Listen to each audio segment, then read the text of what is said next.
Hey everybody, it's me, Nisi. Today we're going to watch three true scary social media horror stories.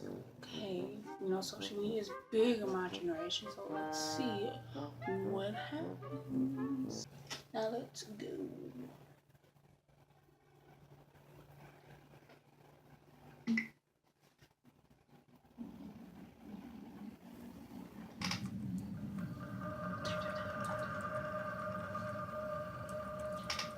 One, King Dude, Danielle Sternberg, Alex R. Sorry that happened to you. I was on Instagram browsing through my feed. I saw my best friend Alexis posted a picture of herself sitting by the side of her backyard pool with her friend, so I liked it and planned on leaving a comment. I read through all her other comments first, and at the very bottom, a comment left only a minute ago was from a man with the username Jam00235. It said, "You are a very hot little lady." I should mention we're both 16, and when I clicked on this guy's profile, he appeared to be like 40. Most of his pictures were of random landscapes. Some were of varying random objects, like a half-full bottle of beer and some weird stone statue. Most of his pictures had no likes. Some had like 1 or 2 likes at most. He only had 15 followers, yet he followed over 100 people, including Alexis. I texted her about the comment and told her she should remove it and block his account. She promptly replied, "Yeah, I know, it's so creepy." She blocked the account, and I went about liking and commenting on the picture like I originally planned on doing. The next day after school, Alexis and I walked home together since we lived right across the street from each other. On our way home, we noticed a white car driving slowly in the street next to us. It was a little suspect, so Alexis told me to come to her house with her. Whoever was driving that car slowed down when we got to her house, then sped away as soon as we entered.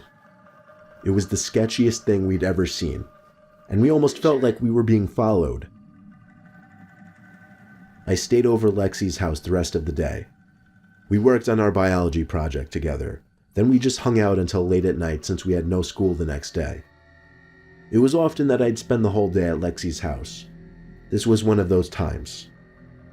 We ordered a pizza since Lexi's parents weren't home. That also meant it was just the two of us in the house, so we were being as loud as we wanted. We heard a knock at the front door of the house. Just slightly though, since we were upstairs in her room. Alexis went downstairs to open the door, but she's a really cautious person, so when I didn't hear her open the front door, I had a feeling she was peeking out the window to make sure it was the pizza guy. I was confused when I heard her quietly rushing back up the stairs into her room. She shut the door and looked at me with her mouth wide open and said there's some creepy guy on her stoop. I didn't believe her. I thought it had to be the pizza guy. I went downstairs with her to check the window. There was no one on the stoop though. As she was swearing that she wasn't lying, the doorknob to the back door turned. Someone tried pushing the door open, but the lock prevented it. We looked at each other with horrified expressions on our faces and ran back to her room. She locked the door and sat in fear on her bed. We thought as long as we waited in her room, we'd be okay, and whoever was out there would go away. But something completely unexpected happened next. Alexis screamed and pointed at the window, where a man's head was visible looking into the room. The man was holding a camera up to the glass.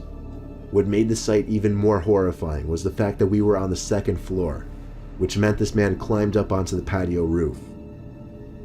I screamed in horror too as we ran to the basement, perhaps the safest place in the house. We stayed down there the rest of the night until Lexi's parents came home, and we told them all about what happened. They were shocked, but really what could anyone do? I went home that night to see a text on my phone from Alexis, saying she just looked back at the random man's Instagram account and saw that the person's face matched the person who was at the window. I looked at it too and agreed. I told her to report